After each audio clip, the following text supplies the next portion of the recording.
अस्सलाम वालेकुम। Class 4th year, हमारा टॉपिक था rule surface, calculus 8th chapter चल रहा है। रूल सरफेस की डेफिनेशन ये होती है कि a surface is called a ruled surface if for every point P on S, यानी कोई भी आपके पास सरफेस है, आपने उस सरफेस के ऊपर एक पॉइंट लिया P, if for every point P on the S, क्या है उसके लिए, there exist a line L that passes through P, इस पॉइंट पी से एक लाइन पास करे, that passes through P and lies on the, और वो एस के ऊपर लाई करे, एस है सरफेस, सरफेस के ऊपर ही लाई करे, then that surface is called a ruled surface, तो वो सरफेस रूल्ड सरफेस कहलाती है। And the line is called the generator of the surface, और वो लाइन उस सरफेस की जनरेटर कहलाती है। अब उसकी मिसाल ऐसे ली जा सकती है, जिस तरह से आप कोई बॉल ले लें और बॉल के ऊपर आप कोई भी पॉइंट लें और उससे कोई लाइन गुजारें, तो ऐसी बहुत सी हज़ारों लाखों लाइंस हम ऐसी ड्रैग कर सकते हैं जो इस पॉइंट से तो पास कर रही हैं, लेकिन वो सरफेस के ऊपर से लाई नहीं करती। तो इसका मतलब है बॉल या स्फीयर जो है ये हमारे पास रूल्ड सरफेस नहीं है। लेकिन इसके बजाय अगर आप सिलेंडर ले लेते हैं, तो सिलेंडर में हमारे पास ये है कि सिलेंडर के ऊपर आप कोई भी पॉइंट लें और उसके ऊपर कोई भी लाइन लें, जैसे आप ये पॉइंट ले लें, आप इसके ऊपर ये लाइन ड्रा करें, तो ये लाइन सिलेंडर के ऊपर ही लाई करती है, तो इसको हम कहते हैं कि ये एक रूल्ड सरफेस है। अब ये जो लाइन है, ये जिसको जो पॉइंट से पास कर रही है और इसको रोटेट करने से हमारे पास एक नई सरफेस आ रही है, ये हमारे पास लाइन जनरेटिंग लाइन कहलाती है, जनरेटर ऑफ द सरफेस कहलाती है। ये बड़ी अहम बात है, ठीक है। अब उन्होंने एग्जांपल्स दे दी कि ये प्लेन्स जो होते हैं ये भी रूल सरफेस होती हैं, सिलेंडर भी रूल सरफेस होती हैं, कोन्स भी रूल सरफेसेस होती हैं, लेकिन स्फीयर रूल सरफेस नहीं होते। ये बातें आपने याद रखनी है। ये काफ़ी सारा टॉपिक आपका कल के एक्सरसाइज से रिलेटेड ही है, बस ये आपको दोबारा से गो थ्रू करा दिया ताकि आपको मुश्किल ना लगे। थ्योरम है hyperboloid of one sheet is a ruled surface, आपने प्रूव ये करना है कि हाइपरबोलाइड वन शीट का रूल सरफेस है। अब इसके क्वेश्चंस दो तीन तरह से बनकर आ सकते हैं। एक तो ये आ सकता है कि ये फलां शीट रूल सरफेस है, या फिर ये आ सकता है कि इस सरफेस के किसी भी एक पॉइंट पर कोई लाइन लें, तो वो लाइन इसी सरफेस के ऊपर लाई करे, तो वो आपने प्रूव करना है। यानी रूल सरफेस की डेफिनेशन लिखी हुई आ सकती है और आपके पास एज अ क्वेश्चन पूछा जा सकता है। काम आपने वही करना है कि आपने हाइपरबोलाइड की इक्वेशन लिखनी है और उसके लिए ये लाइंस की इक्वेशन जैसे हमने कल याद कर ली थी इक्वेशन उसमें, ठीक है। अब यहाँ से आपने पैरामीटर की वैल्यू लेनी है टी की और ये यहाँ पुट करनी है और आपने इसको सिमेट्रिक फॉर्म में चेंज कर देना है। इस इक्वेशन को, ये जो इक्वेशन नंबर 2 है, इसको सिमेट्रिक फॉर्म में चेंज कर देना है। जब इसको सिमेट्रिक फॉर्म में चेंज करेंगे तो ये चेंज होकर ये आ जाएगी। अब सिमेट्रिक फॉर्म में कैसे चेंज करेंगे, ऐसे चेंज करेंगे कि इक्वल टू टी लिख देंगे, ठीक है। यानी टी की वैल्यू निकालेंगे, पहली इक्वेशन से टी की वैल्यू निकालेंगे, दूसरी से भी टी की वैल्यू निकालेंगे और तीसरी से भी टी की वैल्यू निकालेंगे, और टी की वैल्यू निकालने के बाद हम इक्वेशंस को इस शक्ल में लिख देंगे। तो हमारे पास अब ये क्या हुआ, ये इक्वेशन ऑफ लाइन आ गई। इक्वेशन ऑफ लाइन आपको याद होगा, X minus X naught over L is equal to Y minus Y naught over M and it is equal to Z minus Z naught over N होती है। ये कौन सी equation होती है, एक ऐसी इक्वेशन ऑफ लाइन जिसकी direction cosine L M N होती है और जो point X naught Y naught Z naught से पास करती है। तो इसका मतलब क्या है कि हमारे पास ये A cos alpha, B sine alpha और ज़ीरो, ये वो पॉइंट है जहाँ से ये लाइन पास कर रही है और इसकी डायरेक्शन कोसाइन ए का A sine alpha, B cos alpha और ज़ीरो है।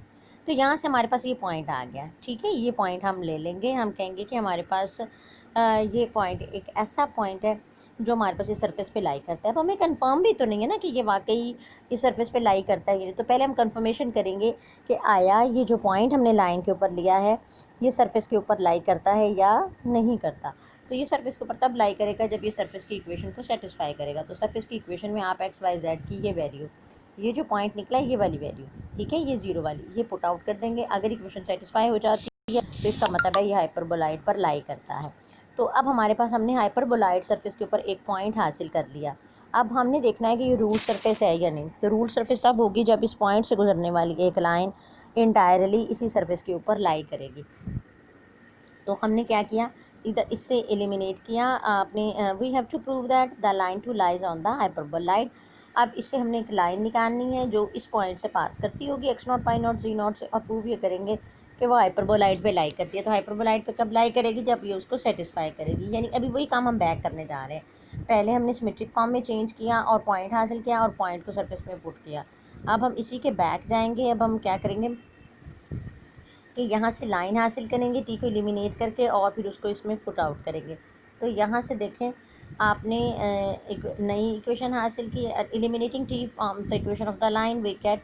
कैसे टी को एलिमिनेट किया, टी की वैल्यू है z/c और ये z/c की वैल्यू आपने टी की पहली और दूसरी इक्वेशन में पुट आउट कर दी।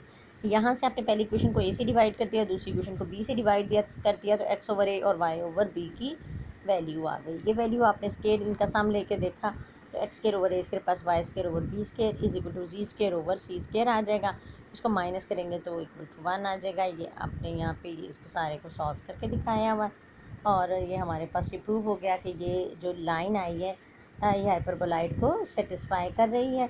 इसका मतलब क्या है कि ये हाइपरबोलाइड एक रूल्ड सरफेस है। इसी तरीके से ये कौन ली हुई है और इसके लिए क्वेश्चन देखेंगे। आपका अपने इस पर फोकस करना है कि ये सवाल दो तरह से आ सकता है।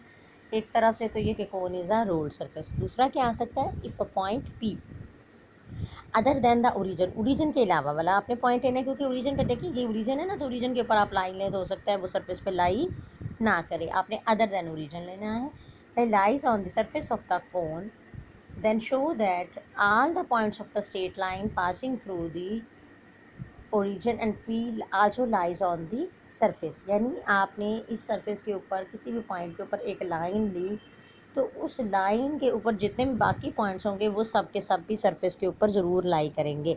इसका मतलब है कि वो लाइन इंटायरली सरफेस पर लाई करेगी।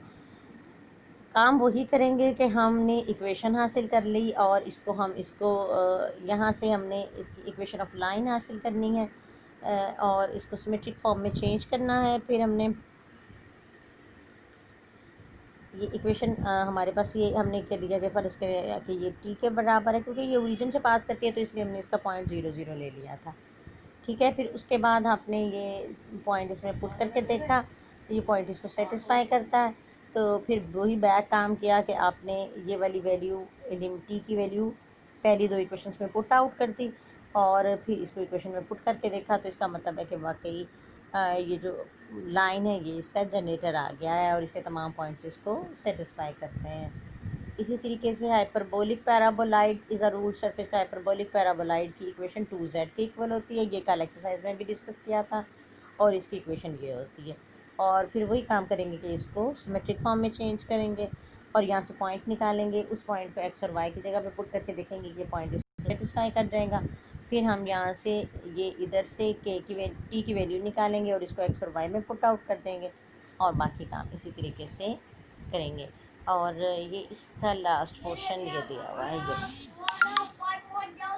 ठीक है। और यहाँ से ये हमारा क्वेश्चन कंप्लीट हो जाएगा और आज हमारा ये चैप्टर कंप्लीट हो गया है और इसके बाद हम इंशाल्लाह 9th चैप्टर स्टार्ट करेंगे।